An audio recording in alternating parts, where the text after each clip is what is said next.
Pahongina lian zen simo genzo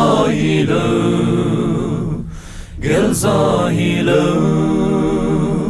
aksi sang pen te sang zo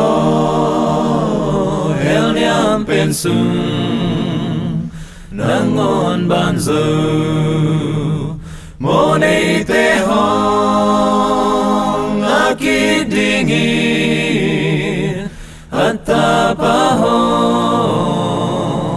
piahi amma tohong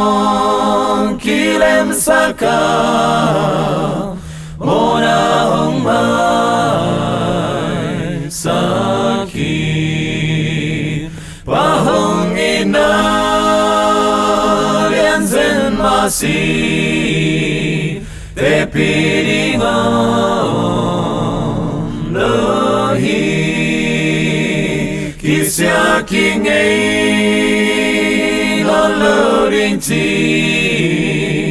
van mi ten sa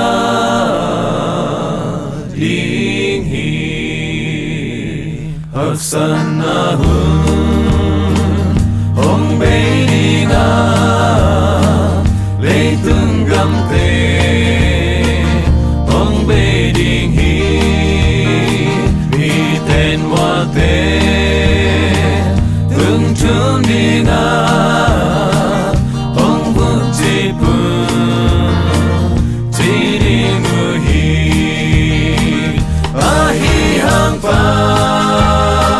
sẽ đông nghe na khi sẽ nghe lời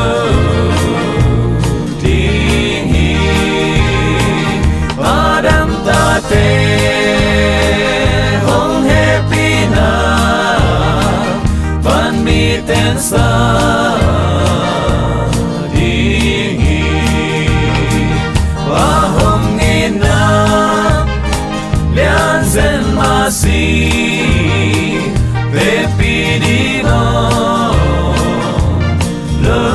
hi kisya king